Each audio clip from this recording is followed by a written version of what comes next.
First of all, do y'all notice anything different? We're in a new location. So, welcome to my single, guys.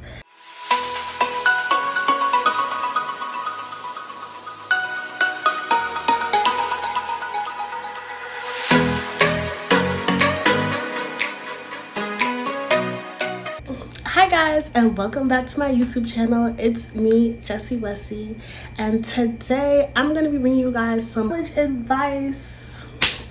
As y'all can see by our change of location, I am back at school.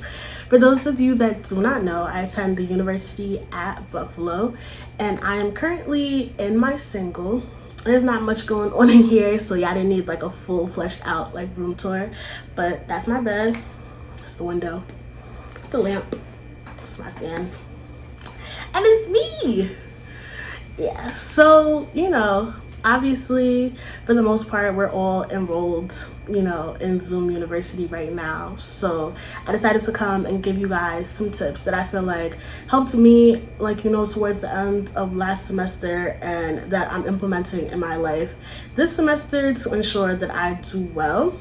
So forgive me for looking down because I do have my laptop. I'm a little scatterbrained and I don't want to forget anything, so I am going to be looking down to make sure that I hit all the points that I wanted to hit.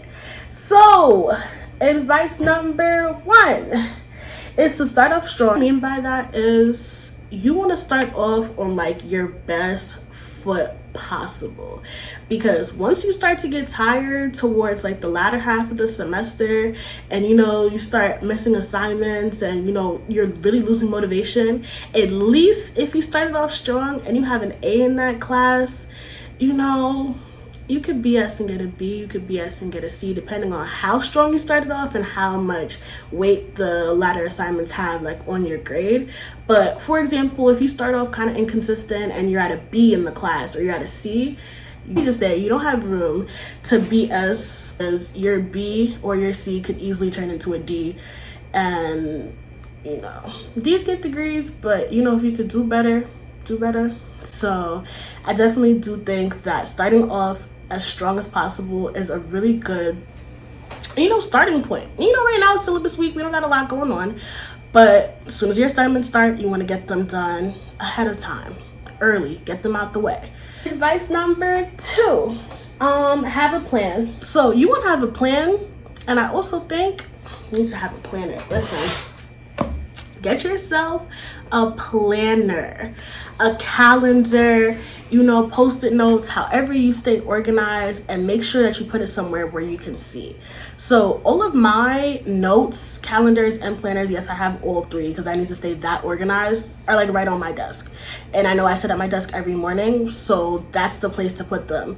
If you're the type of person that cannot stay organized, then you need to force yourself to stay organized. Have all of your dates laid out, put in the times that you have work, put in the times that you want to work out. Anything you want to do, you need to plan for it to ensure that it gets done. Advice number 3, you need to be realistic with yourself at all times. Now, realistic, I guess, can kind of go both ways. So like realistic with yourself to ensure like you can get everything done. But if you can't, then I also feel like you need to be realistic with yourself and not push yourself to the point where, like your mental health is starting to suffer, or you feel like you can't get the work done to like the best of your ability. So I do all you can do, and when you can't do anymore, don't. I think that that's really like what it comes down to. So yeah, advice piece number 4 is to stay on top of your work at all times. And I guess that kind of goes with the planner and like the planning, and obviously like the next one. I think most of these tips are pretty connected and they kind of work all together. You want to make sure that like every day, even if you feel like you have nothing to do some extra reading, go back, rewrite your notes, do something, because especially now that we're online, I feel like it feels like we don't have anything to do. And maybe that's not the best idea. Maybe we gotta find something to do. Okay, another big tip I would say about just being in college in general is to make sure that like you're reaching out to your teachers, your TAs, and like friends that you may have in the class. And they don't even have to be your friends, acquaintances, classmates, whatever you want to call them. But I definitely do think that it's a good idea to have a good relationship with your professors, because if you start out strong having a good relationship with them, they will hold you down. Now listen to me closely. Are you listening? If you email that professor and you tell them, you're having a hard time with the lesson or whatever ahead of time, they will help you. If you email that professor and let them know that you're overwhelmed with your other classes, for the most part, they will make the adjustments for you. As long as that's not an excuse for you, every time an assignment is due. If you need an extension, they will give it to you. Like, your teachers are going to work with you. Now, if you're a student that's never emailed them before, you don't really get your work done, so on and so forth, these tips don't work for you. But I'm talking about you emailing your professors, letting them know ahead of time, like, you're overwhelmed, you're tired, your mental health isn't together, whatever it is. And they're going to respect that, and they're going to help you in any way that they can.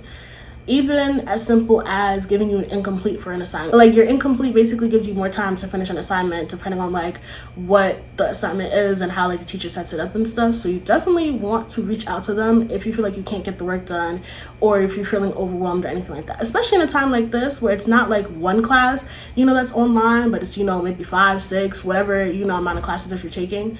So definitely reach out to your professors. And I think it's the same thing with the TAs. If you can't get in contact with your professor, you want to reach out to your TA.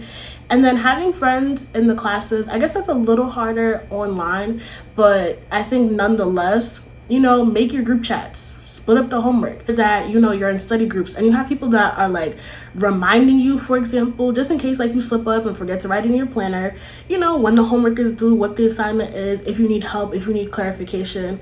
Obviously, like, your peers who are like closer in age may be able to explain it to you better than maybe your teacher or your TA can. So I definitely feel like it's good, even if you don't want to be best friends with the person, to find one person in every class and like buddy up with them. All right, moving on.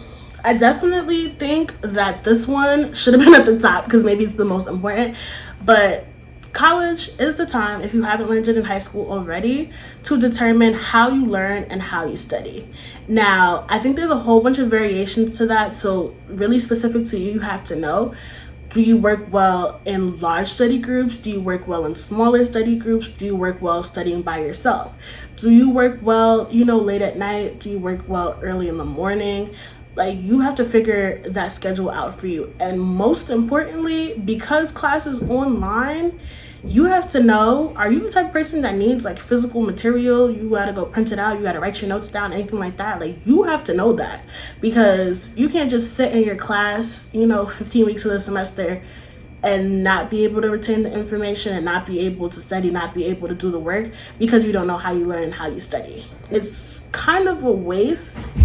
And then especially if it's a class that's more specific to your major, where you kind of like need to know that information and it may overlap in another class. Like, you don't want to just sit there and just take the material, like pass the test, or even like, just not being able to pass at all because the material is just not sticking, it's not making sense to you.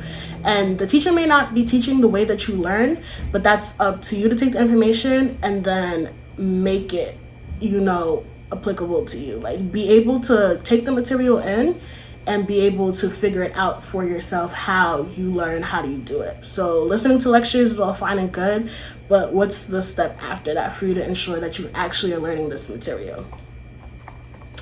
Now, my next thing would be, especially in college, you want to have a good balance between your social life and your academics.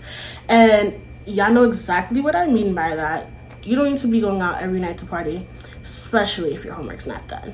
Now, if you want to reward yourself after, a long week, I definitely say go for it. Get on your head, do what you gotta do. But every night, you're dragging it. You know that. So don't do it. Make sure all of your assignments are done, and make sure that everything is together before you leave your house. Leave your dorm, whatever. Leave for Safe. Yes, I'm talking to you. Leave for a party. First of all, we're in a pandemic. Don't go to a party anyways. But that's not the point. Nonetheless, if you are going out, just make sure your priorities are together. Make sure that, You studied, read your material, did your homework at 11, that was due at 11:59. Like, you had yourself together. And then I would say that my last and final advice would really be to enjoy yourself and to enjoy the college experience. Now, I know it is kind of hard because for the most part, because school is online and you're not really going to like to in-person classes, you don't really have like a lot of person interactions. But I would say specifically for the people that are on campus, I guess right now, I would say that you have to make the most of the experience, because at the end of the day, like, we don't get this college year back just because we were in a pandemic. All right, so I hope you guys enjoyed these tips and this advice that I'm giving to you, because it definitely did help me out. So I hope it really does reign true in your life as well. These tips helped me out, you know, my first 2 semesters of college, so I definitely wanted to share them with you, you know. So as always, don't forget to subscribe down below, give this video a big thumbs up, and don't forget to comment down below and leave some advice that you feel like has really helped you in your college experience. And I'll see you guys in my next video. Bye.